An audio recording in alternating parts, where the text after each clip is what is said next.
Okay, so I will admit, when I started doing this YouTube channel, I never thought I would be covering fights like this. I'm not really a fan of the whole influencer boxing thing.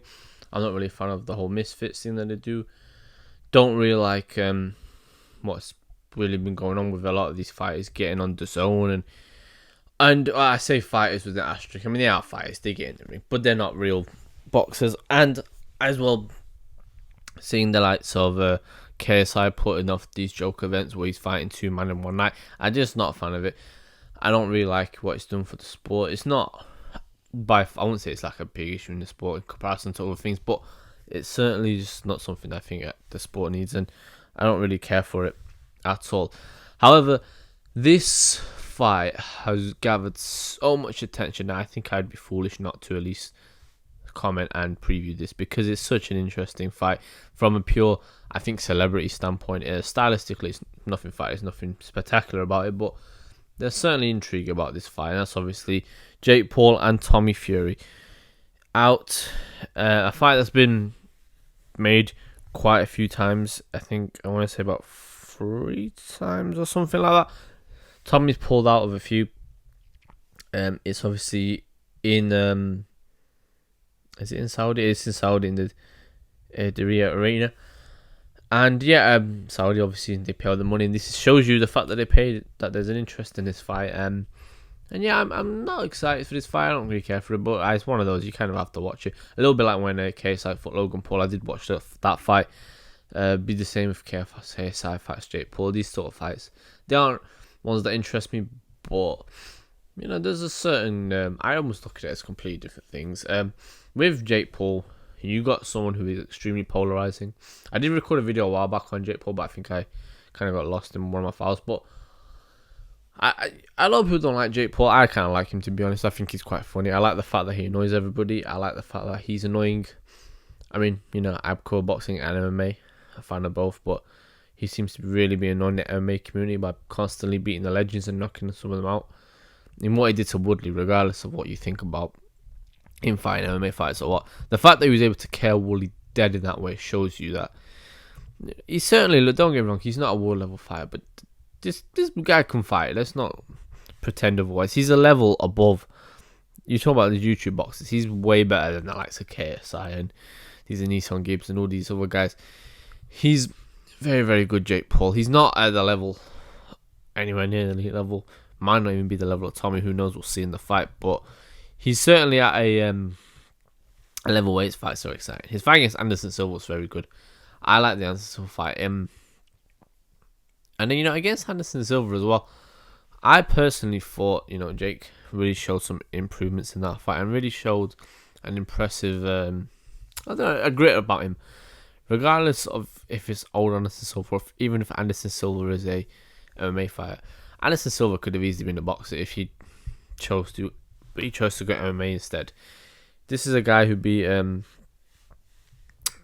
obviously older guy now, hasn't competed in MMA for a long time, but if you look at Anderson Silva, he has kind of made this sort of I don't know if resurgence is the right word, but he's making almost like a second career in boxing, and he obviously fought Julio Cesar Chavez Jr., same man who fought Canelo, and Anderson Silva beat this guy, and Jake Paul beat Anderson Silva. So it shows you that he's certainly he's fighting guys who are decent, just not.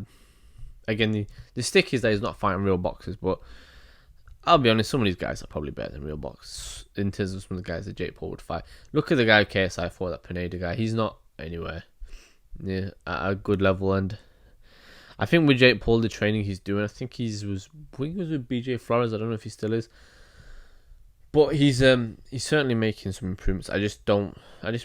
He's not at a good level that you can say he's a good boxer, but I just think he's at a level where he's respectable, is my point. And with Tommy Fury, more of a celebrity than a fighter, to be honest. He talks about wanting to be world champion. I don't believe it. If you're a world champion, no young fighter, in my opinion, at any age, any stage of your career, goes on Love Island and tries to become almost a celebrity, regardless of him just talking about trying to do this and that. It's what he is. He's a celebrity, and this, I mean, also, what kind of aspiring world champion also actively pursues a fight with Jake Paul. It shows that he's not really about trying to be a world champion or go out the slower route or do the more traditional step. He wants to be out there with these celebrities, having these celebrity fights. So it is what it is. I don't blame him, but to me, just be honest and say you want that. Don't talk like you want to be some fighter who wants to fight for world titles, because you are. At the moment, he's nowhere near the level required. Tommy, he's got some level of ability, but it's nowhere near enough, I don't think, to really say that he's 100% going to be a world champion or not. Only 23, so he's not old, but I mean, not old. He's actually very, very young in his career, but he's not really shown much at the moment. But who knows? Maybe he can come along in a few years and show a bit more. But at the moment, he's not shown much, and I don't know how much that can change. I also worry for him mentally in this fight, because irrespective of if he's better than Jake Paul or not, I've seen a lot of fighters who are better. Anthony Joshua, in my opinion, was much better fighting than Andy Ruiz, but he still lost that night in MSG. You know, you see a lot of times with fighters where the mental sort of pressure gets to them, and I think Tommy may be a better boxer than Jake, but I just wonder, because they're talking about, his family is talking about disowning him. His dad is saying that forget the boxing career if you can't beat Jake Paul. They're all literally putting everything on him, and irrespective of if he's any good or not, that is a lot of pressure for someone at 23 to take when they've barely even scratched the surface on boxing. So I do feel for him in that sense. But yeah, I think weight wise, I think he's at cruiserweight this fight. So I do think it's certainly an interesting one weight wise. I don't know if physically they're quite both big guys. Tommy's very muscular, but he isn't someone who's absolutely huge. And Jake's relatively big, but he's not, again, absolutely bursting out, is my point. But yeah, regardless. Looking at the records, Tommy's obviously, his last fight was against Daniel Volkanovski. Won a points decision. Won a unanimous decision against Anthony Taylor. And that's another one. That fight was not good. I watched it. He was very poor on that Taylor. Then he beat these guys like Jordan Grant, Scott Williams. I don't know any of these guys. They're guys who essentially are just start-ups fights. But 8 fights, 4 KOs, not really impressive. But again, like we say, when a guy's starting, he has these fights. I just don't know if you can really... the only gripe I have with Tommy and his team is when they talk about Jake not fighting anybody, and then Tommy's fighting these guys. Jake's fought better. Anderson Silva and Woodley are better than these guys he's fighting. So I don't really look at it much, but it is what it is. For Jake Paul, last fight, Anderson Silva won unanimous decision. Before that, KO'd Woodley, got the decision over Woodley, a split decision. Before that, beat Ben Askren, beat Nate Robertson, and Anis Ungibia. So, you know, one YouTuber, one basketball player, a wrestler who with the worst striking that I've ever seen in my life is in MMA, in Ben Askren. Essentially another wrestler with the overhand and a sort of a Muay Thai kickboxer type. So no real boxes, but decent opponents nonetheless if you are looking at a guy who is essentially just a YouTuber starting up. And I think I had said there's 6 fights with 4 KOs, no losses, no draws, and only 6 fights, and Tommy said 8 fights, so not really that much difference. The thing I say about Jake, I think he does perform when he has the bright lights on him. I just don't know. We'll have to see with Tommy if he cracks or if he rises to the moment. But either way, interesting fight. I'm going to now go through what I feel both guys need to do, as I always do. And so starting off with Jake Paul, I think Jake Paul is going to have the whole arena rocking. It's going to be a very big fight. Again, not a massive, huge fight in boxing terms, but a very, very big fight in terms of, everybody's going to be interested. And number one, what he should do is, I think, start quick. If you can get Tommy backing up, Tommy's going to hear the crowd going crazy. There's going to be so much pressure on him. Let's be real, people cared about his fights, but he didn't have pressure like this. Everybody's going to be on him, and if you can start off quick, you get Tommy panicking, you may be able to land that overhand right. Because I'll be honest, I don't think Tommy will be able to eat the overhand right time and again. I think one of them will end up dropping him.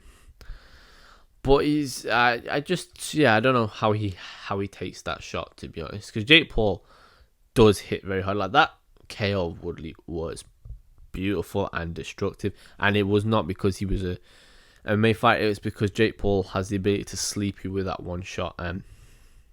He looks for a lot, but I do think that is the the mistakes Jake Paul makes in fights. They're mistakes that I've seen other fighters make. So to me, in likewise, he lands shots that I've seen other boxers make. The little habits that he has, I noticed I don't know why he does this. Every time he jabs, he seems to dip his head, which could maybe release something there for Tommy for an uppercut if he can sort of time him and show him enough feints. But I think starting off quick though, like I said, is the correct thing to do. I think trying to push Tommy back, let him feel the crowd, and that big shot might open up for you. And it's sort of works in tangent with the second point. Keep this fight high paced. Do not let Tommy rest. When Tommy wants to, if it's a pure boxing matchup, Tommy will just ease to a decision. Close decision. I think you need to be in Tommy's face. You need to make it aggressive, make him constantly go on the back foot, keep it high pace, just keep it quick. And I think eventually Jake may tire, but I think Tommy could tire too. And I just feel if you can keep it very, very back and forth, keep the energy levels high, if you can stay on Tommy, don't let him rest. I think again the shots will open up and you'll find more success that way rather than if it's slow pace, because that will suit Tommy down to the ground. I don't think the fast pace will. I think that's where you'll see what he's made of from a character standpoint.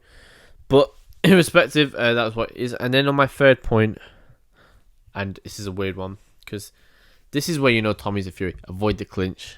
Don't get up close with Tommy, because Tommy loves to do a little jab and grab thing here. Same as Tyson. This is a thing I think that they just learn, I guess, in the Fury family, and it's not a bad thing at all. It's part of the game. But Tommy, I could definitely see stalling this fight out and just jabbing and grabbing and clinching a lot. I think if Jake just avoids getting in that close with Tommy, obviously I can naturally see Jake going in for a big overhand right, Tommy ducking and clinching, but to me that's okay. It's the times where if you go for the jab and he'll almost counter with his own jab and then try and clinch. I just think if you can avoid that and keep it within your distance, I think you have more success. I think Jake's best chances of succeeding in this fight is to be more aggressive, more powerful, and to ultimately show that this is the level that you're fighting at with so many people, so much pressure, and he knows how to handle it, Jake. I just wonder if Tommy will. So yeah, that's what I would say for Jake Paul and what he should do in this fight. Moving on to Tommy Fury. And the first thing I'm going to say, Jake Paul's not a very good boxer, so consistently pop that jab. I think if you can keep him off balance, Anderson Silva did a great job of this in their fight, and I think he may struggle with this Jake Paul a few times. If you can get him jabbing, and like I said, he dips his head a lot when he jabs, Jake Paul. I don't know why. It's just a habit. Some people have those sort of things, and then I think you could time with an uppercut or something like that. But I just think if you can just pop the jab, that's how you stay in control, and that's how you win the rounds, and ultimately that's what you want to do. I don't think will Tommy look for the finish possibly, but I just don't think he has the power to do it unless he catches Jake with a shot absolutely out of nowhere. But yeah, I just I'm gonna say I think popping that jab is very important. Second point, keep the fight in the center the same way I said that Jake shouldn't get for the clinch. I think Tommy does a lot of his work off the back foot, jabbing, being slick. He's kind of somewhat got Tyson style, but it's just not as effective. But that's what he does, and I think if you can just keep it in the center, keep it on the end of your jab, keep Jake frustrated, I think Jake's going to struggle to really find the range in this one. I do think that Tommy's experience could come in handy in that sense, and I do wonder how Jake would handle once Tommy's pushing him back and jabbing, because you keep in center, if you can just keep out your range, you jab, you keep him frustrated, and then maybe that's when your shots may open up and the big shots can land. But yeah, I think that would be the smart thing to do. Like, just keep up the jab and keep the fight in the center. And the third one, this is very important, I would say stay on your toes. And when I mean stay on your toes, I mean you are bouncing around that ring. Tommy has some issues at times in fights where his feet get tangled up, but I think if you can just avoid any sort of what would be the word, like what happens a lot where you get tangled up when Jake has you in the corner, perhaps you stumble. You don't want that, because that gives him confidence even if there's nothing in it, and I do think that's something that to watch out for. So I think if Tommy stays on his toes, bounces, keeps light, doesn't try and be too heavy, doesn't sit down on the shots, I think he should be okay. I think Tommy doesn't really need to throw for the hills unless it's maybe the latter part of this fight and he needs to win the rounds, or maybe if he sees Jake tired. But I think for Tommy, I think it's about being the smarter guy and being the boxer in there. And I think for Jake, it's about making it a fast-paced fight where you are able to almost drag him into a war. But I can't really see Jake outboxing Tommy, and I can't really see Tommy blasting Jake out there. Maybe he will, but he seems to think he will, but I don't think that will be the case. I think it'll have to be more of a tactical battle from both of these guys. And it'll have to be from Tommy more of a slick chess player in there, being smart, and for Jake, he's going to have to literally go all guns blazing in this one. But a somewhat interesting fight nonetheless. And now coming on to my prediction. I gone back and forth on this. I do think that Tommy is under a lot of pressure, and I don't think he'll be able to handle it. I think he will crack. I do think that he will get caught, and I think people will think Jake Paul did very well against him, but I do think he will just squeak a decision. I know Tommy is the boxer, and there's the whole thing of him being a boxer so young, but being a boxer is almost irrelevant when you're not at a certain level. You know, it's not as if Jake Paul's fighting Crawford or Usyk or Spence or someone like that. Fighting a guy in Tommy Fury is an amateur. Just like I said, was it 8 fights? That's nothing. So, and he also didn't have a long amateur career, so I don't really see when people talk about Tommy being this pro boxer and being so experienced, I just don't see it with him at all. And in this fight, if you want, this is the time to show it, but I do worry for him a little bit in this fight, because if he loses, Lord of mercy, I feel like Jake almost doesn't have the pressure that Tommy does. If Jake loses, you could say, oh, he fought an actual boxer this time and he lost, but he still did good if he does good in this fight. Even if Tommy does well and he loses a decision, you can't say that he would have lost to Jake Paul. That'd be embarrassing. And that's just the problem when you fight this guy, man. He just... Same thing with Woodley, man. Woodley got put on an absolute highlight when he got knocked out. Same with Anderson Silva, even though Anderson Silva's not as really into the trash talking. But yeah, a crazy event, this fight. Bigger than most boxing fights, to be honest with you. In boxing, I think only probably like a Usyk Fury, maybe a Spence Crawford. And I say maybe Spence Crawford is a much bigger fight for me than this, but I don't know if that would gather the public's attention around the world the way this one has. But yeah, I think Tommy does get it done though, but I do think he struggles. I think he gets put through a little bit in this fight. But either way, should be an interesting one. Tommy Fury, Jake Paul out there in Saudi Arabia. I'll do a preview after the fight. And yeah, until next time.